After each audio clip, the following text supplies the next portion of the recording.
Hello sense, कैसे हैं आप सभी। Good evening to all.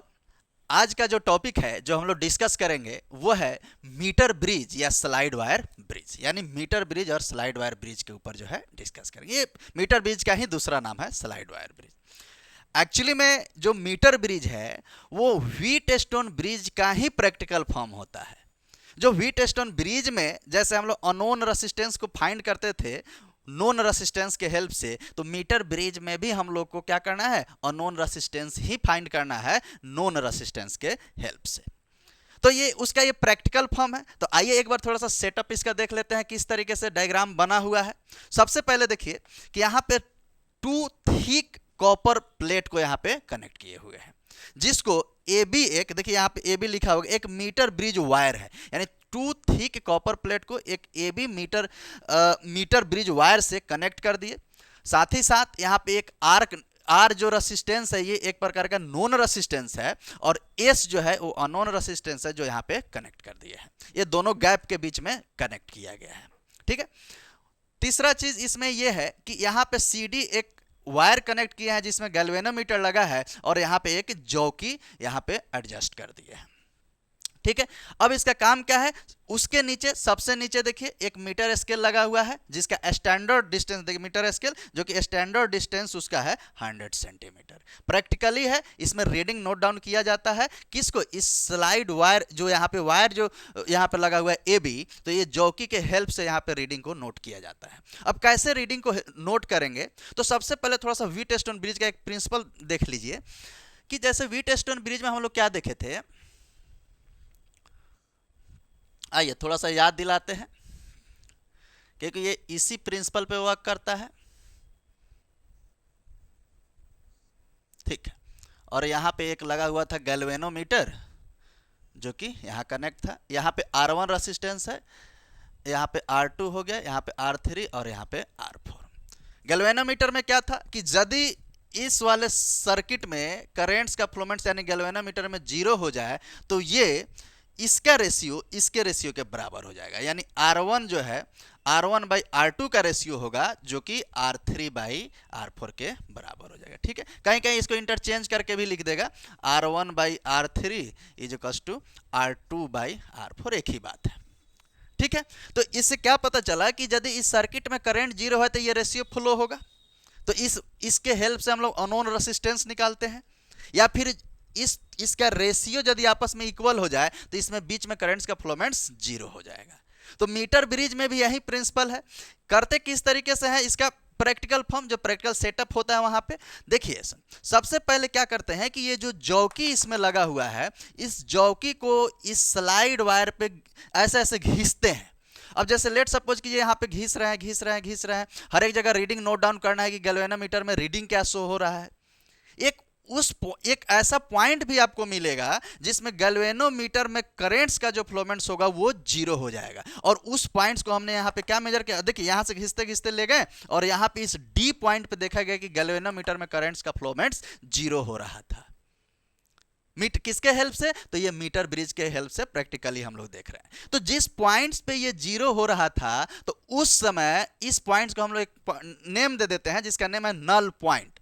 Null point D को ही बोला जाता है। D को यहाँ पे लिख देते हैं, D क्या है, एक नल पॉइंट है।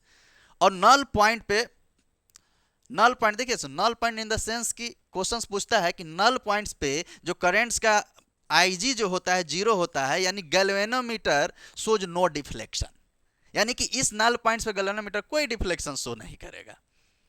तो अब यहाँ पे ये पॉइंट्स पे 0 हुआ करंट, तो अब देखिए जैसे ही ये 0 हो गया तो इसका मतलब ये हो गया कि ये लेंथ के टर्म्स में देखिए यहाँ से यहाँ तक को हम अगर L लेंथ मान लेते हैं तो पूरा 100 है, तो इस वाले लेंथ को हम लोग जैसे AD को अगर L मान लिए तो DB को हम 100 - L ले लेंगे। यानी कि जो ये रेसिस्टेंस R है इसका, और ये AD जो A से D जो है, यानी इसको हम बोल देंगे AD को बोल देंगे रेसिस्टेंस पर यूनिट लेंथ, इसका रेशियो S बाई इसके रेशियो के बराबर होना चाहिए, क्योंकि इस पॉइंट्स पे करेंट्स का फ्लोमेंट्स 0 है तो ये रेशियो आपस में सेम होगा। ठीक है। तो इसी चीज को, जितना चीज यहाँ पे बताए हैं, इसी मैटर को यहाँ पे हमने लिख भी दिया है। एक बार 2 मिनट में आपको पढ़ के बता देते हैं कि metre bridge use to find unknown resistance by the help of known resistance. ठीक है। दूसरा line, it consist two thick copper plate, देखिए यहां और यहां लगा हुआ है। A B metre bridge wire है, यानी कि ए बी को इससे कनेक्ट किया गया है जो कि मीटर ब्रिज वायर है, और साथ में देखिए यहाँ पे बैटरी भी कनेक्ट कर दिए ताकि करंट्स का फ्लोमेंट्स इसमें होता रहे। ठीक है। आर नॉन रेसिस्टेंस है, एस अनोन रेसिस्टेंस है, कनेक्टेड बिटवीन बोथ गैप, यानी आर और देखिए इस गैप में इसको कनेक्ट कर दिया गया है, और साथ ही साथ जो कि slide on A B wire and watch current reading by the help of galvanometer, यानी कि ये जो जॉकी लगा है इसी को इस पे स्लाइड किया खींचा गया रीडिंग नोट करने के लिए। ठीक है। एट अ पॉइंट डी, किस पॉइंट्स पे, डी पॉइंट पे गैल्वेनोमीटर शोज नो डिफ्लेक्शन, यानी कि डी पॉइंट ऐसा पॉइंट है जिस पे गैल्वेनोमीटर कोई डिफ्लेक्शन शो नहीं किया। It mean to say that कि आईजी यहां पे क्या होगा, जीरो हो जाएगा। अब ये आईजी जीरो होगा, वैसे ही आप समझ गए कि अच्छा ये व्हीटस्टोन प्रिंसिपल पे वर्क कर ही रहा है, आईजी जीरो हुआ है, तो उसके अकॉर्डिंग हम इसका रेशियो लिखेंगे। क्या लिखेंगे, देखिए यहीं पे बताते हैं, ये तो आप समझ गए होंगे, इसको मिटा देते हैं।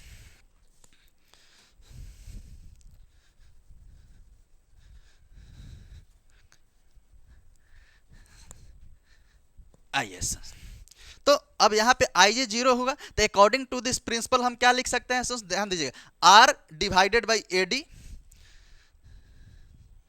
ऐसे लिख देते हैं पहले, according to this principle.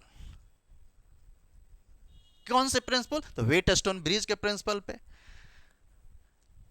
Are divided by, देखिएगा R divided by A D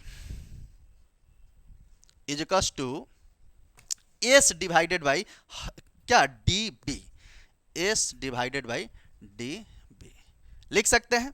आइए एडी, एडी को हमने क्या मान रखा है, यहां पे नीचे लिखते हैं, एडी ही जो है यहां पे एडी एल लेंथ के बराबर है, और डीबी जो है वो हमारा 100 माइनस एल होगा, 100 माइनस एल होगा। ठीक है। और जो एडी है इसका नाम भी अगर आप देखें तो इसको हम बोल, एडी हो या डीबी हो, इसको हम बोल सकते हैं रेसिस्टेंस पर यूनिट लेंथ, इसको हम ए भी बोल सकते हैं, रेसिस्टेंस पर यूनिट लेंथ बोल सकते हैं। ठीक है। तो आप एडी भी मिल गया, डीबी भी यहां पे मिल गया, तो प्रैक्टिकली इसको यहां पे हम पुट करते हैं तो क्या हो जाएगा, देखिए आर डिवाइडेड बाई एडी के जगह पे एल है, यानी एल लेंथ है, और एस डिवाइडेड बाई डीबी कितना है, 100 माइनस एल है, 100 माइनस एल है, ये है। एस निकालना है क्योंकि S is the unknown resistance, तो इसको हम इधर भेजते हैं, यानी कि R into 100 minus L divided by L equals to S, यानी this can be written as S is equals to R into 100 minus L divided by L. ये हमारा निकल के आया, प्रूफ हुआ एस का अननोन रेसिस्टेंस। ठीक है। तो ये देखिए, अब इस रेशियो से या इस इक्वेशन से आप अननोन रेसिस्टेंस को निकाल सकते हैं, और ये इसमें किसके टर्म्स में है, रेसिस्टेंस पर यूनिट लेंथ के टर्म्स में है।